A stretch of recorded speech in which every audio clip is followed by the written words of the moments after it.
Hey beginners, how often should you work out?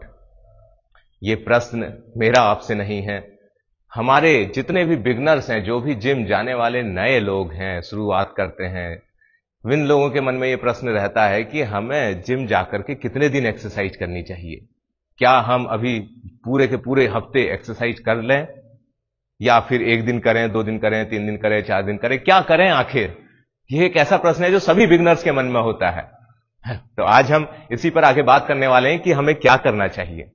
देखिए, जो भी बिगनर्स हैं, जो नए नए अभी जिन्होंने जिम जाना शुरू किया है, जब हम जिम जाते हैं तो हम ऐसे हो सकते हैं जिन्होंने कभी जिम देखा ही नहीं, कभी जिम गए ही नहीं, आज तक हमने जिम में जाकर के एक्सरसाइज नहीं की।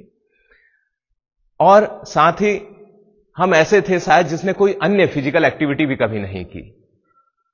और अभी भी जो हमारा लाइफ स्टाइल है उसमें कोई ऐसी खेल कूद वाली गतिविधियां शामिल नहीं है, और खान पान भी जो है हमारा कोई बहुत अच्छा नहीं है। तो ऐसे लोग बिल्कुल ही कहना चाहिए कि इनएक्टिव वाली श्रेणी में आ गए। तो उन्हें क्या करना चाहिए जब वे नया नया जिम शुरू करते हैं? तो वे देखें कि जैसे हफ्ते भर का एक हमारा पूरा 7 दिन का हफ्ता होता है, उसमें 6 दिन हमारे जिम खुले रहते हैं। उन 6 दिन में हम 2 या 3 दिन वर्कआउट कर सकते हैं, और वो भी जब हम शुरू में जाते हैं तो हमें एकदम से बहुत सारा कुछ नहीं करना है। हमारा क्योंकि लाइफस्टाइल बहुत एक्टिव नहीं था, तो ऑब्वियसली हमने बहुत वेट गेन कर लिया होगा, हम काफी मोटे और फैटी से होंगे।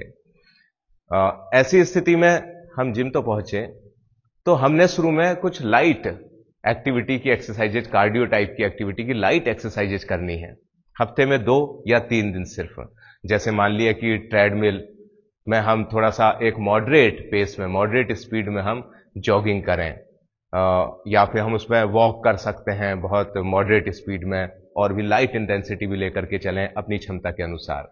साइकिल कर सकते हैं थोड़ी देर के लिए। तो ऐसा वर्कआउट जिसमें हमें बहुत ज्यादा अनकंफर्टेबल नहीं महसूस नहीं हो रहा है, बहुत इजी महसूस हो रहा है, हम एक अपनी कंफर्ट जोन में रहते हुए उसे आसानी से कर सक रहे हैं, उसे हम 2 से 3 दिन तक करें। मसलन कि हमने जो भी आज वर्कआउट किया उससे हमारी मसल्स थोड़ा सा थकी होंगी, बॉडी के अंदर कुछ केमिकल लोचा हुआ होगा, तो उस सब को अब रिकवरी के लिए हमें समय चाहिए, क्योंकि हम बहुत यूज टू तो थे नहीं, हम हार्ड ट्रेनर तो थे नहीं। तो हमें क्या करना है कि हम आज गए तो कल हमने रेस्ट ले लेना है, ताकि जो आज का हमारा वर्कआउट था उससे जो भी मसल्स में हमारी टीयर हुआ, थोड़ा बहुत वो टूटी, थोड़ी बहुत डैमेज हुई, अब उसको रिकवरी के लिए टाइम चाहिए था, तो कल हमने उसे समय दे दिया। फिर हम परसों आए, परसों हमने ऐसे ही थोड़ी हल्की सी एक्टिविटी की, उसको ध्यान रखा कि पिछली बार हमने जो किया था उससे हम थोड़ा सा ज्यादा हो सकता है आपने लास्ट टाइम ट्रेडमिल पे चढ़े थे और 5 की स्पीड में कुल 10 मिनट आप उस पर ठहर पाए, फिर आपको दिक्कत होने लगी। तो इस बार आप कोशिश कर रहे हैं कि वही 5 की स्पीड थी, लेकिन आप 11 या 12 मिनट तक चल लिए। साइकिल पर सपोज आपने एक ठीक ठाक रूप से उसको टाइट किया और आप उस टाइटनेस के साथ 7 मिनट काम कर पाए उस पर, 7 मिनट आप स्टेशनरी बाइक पर चल पाए। तो फिर आपने अगली बार देखना है कि मैं 8 मिनट चल सकता था, 9 मिनट चल सकता था। तो धीरे धीरे आपने उसे बढ़ाना है। तो आप जब नेक्स्ट डे आए 1 दिन का रेस्ट के बाद, तो आपने फिर से उस एक्टिविटी पर काम किया, फिर आपने 1 दिन अगले दिन अपने आप को रेस्ट दे दिया, और फिर से आप उसके अगले दिन आ सकते थे। तो इस प्रकार से जो हमारे जो बिल्कुल भी यूज टू नहीं थे, उन्होंने हफ्ते में 2 से 3 दिन तक धीरे धीरे स्लो प्रोग्रेशन के साथ, जरूर आप बहुत अच्छी जगह पे पहुंचेंगे, लेकिन धीरे धीरे पहुंचेंगे, जोश में होश नहीं खोना है। ऐसे में कुछ इस तरीके के भी हमारे लोग होंगे जो, हाँ, मैं एक बात भूल गया आपको बताना कि जिस कैटेगरी के लिए हम अभी बात कर रहे थे, वो धीरे धीरे जब आगे उनका स्टेमिना अच्छा होने लगेगा, तो कुछ समय बाद वो मान लिया कि 3 से 4 हफ्ते उन्होंने इस तरीके से चले और एक अच्छा पेस उन्होंने पा लिया, अपना स्टेमिना उनका इंप्रूव हो गया, एंडोरेंस थोड़ी इंप्रूव हो गई, फिर वे वेट ट्रेनिंग को भी ज्वाइन कर सकते हैं। अब जो आगे वाले मैं कैटेगरी बताने जा रहा हूं, उसमें आप देखेंगे कि आप उस जगह पे पहुंच चुके होंगे और ये वाली एक्टिविटी कर रहे होंगे।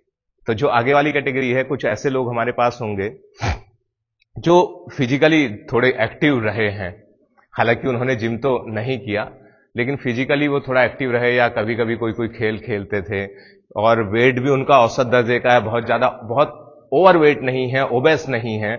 ऐसा हो सकता है कि एक जो उनको वेट चाहिए था उस वेट से थोड़ा सा ऊपर है, लेकिन बहुत ज्यादा ओवर वेट नहीं है। या फिर उसमें ऐसे भी हो सकते हैं जो अंडर वेट नहीं, थोड़े से अंडर वेट है लेकिन बहुत ही ज्यादा अंडर वेट नहीं है। तो ऐसी एक औसत दर्जे की जो कैटेगरी हमारे पास थी, फिजिकली थोड़ा सा एक्टिव भी थी, ठीक ठाक थी, लेकिन जिम कभी नहीं किया था उसने भी। तो उसके लिए हम क्या करेंगे कि वे जब शुरुआत में जिम के लिए आए तो वो उनसे थोड़ा सा बेहतर कंडीशन में थे। वे क्या कर सकते हैं कि आप 4 दिन 5 दिन वर्कआउट कर सकते हैं। उसमें आपने क्या करना है कि थोड़ा सा स्ट्रेंथ ट्रेनिंग भी करनी है। मसलन कि एक दिन आपने स्ट्रेंथ ट्रेनिंग रख ली और अगले दिन आपने कार्डियो की एक्टिविटी रख ली।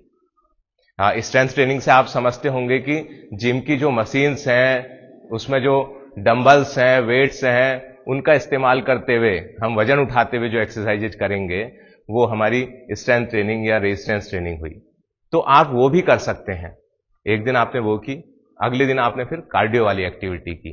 कार्डियो वाली एक्टिविटी वही जैसे मैंने आपको बताया कि जिसमें हम ट्रेडमिल कर सकते हैं, जिसमें हम क्रॉस ट्रेनर कर सकते हैं, जिसमें हम साइकिलिंग कर सकते हैं, या फिर कोई और कार्डियो वाली एक्टिविटी जो कि लाइट वाली थी।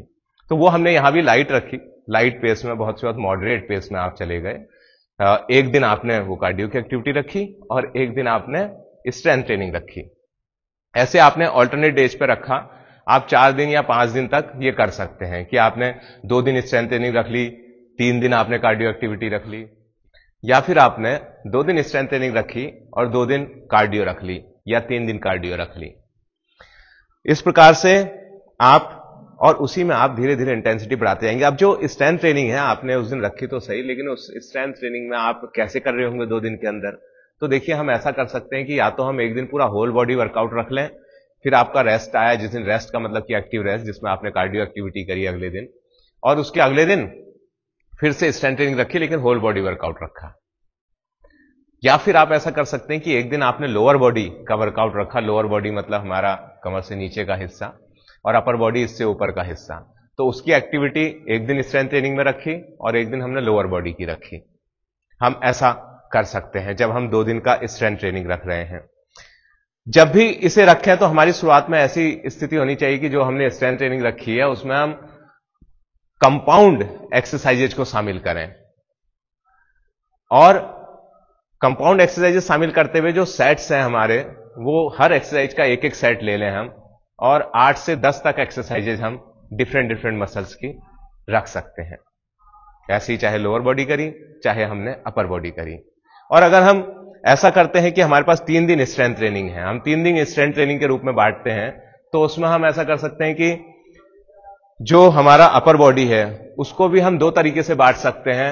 उसको पुश और पुल की मसल्स को अलग अलग कर सकते हैं।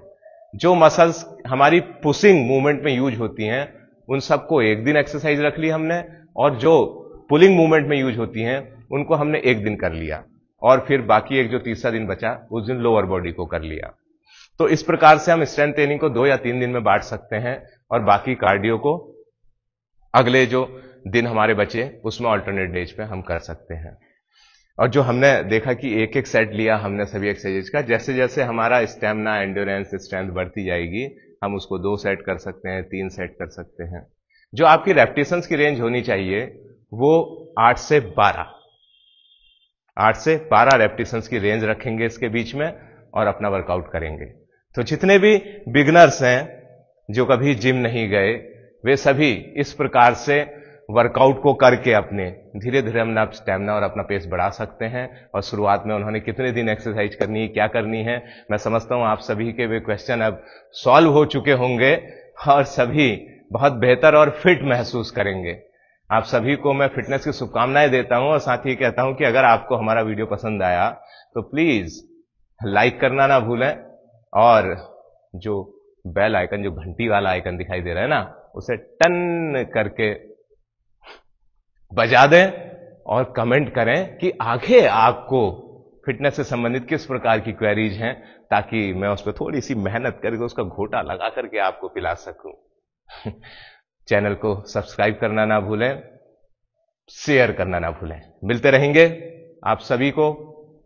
Wish you all fitness.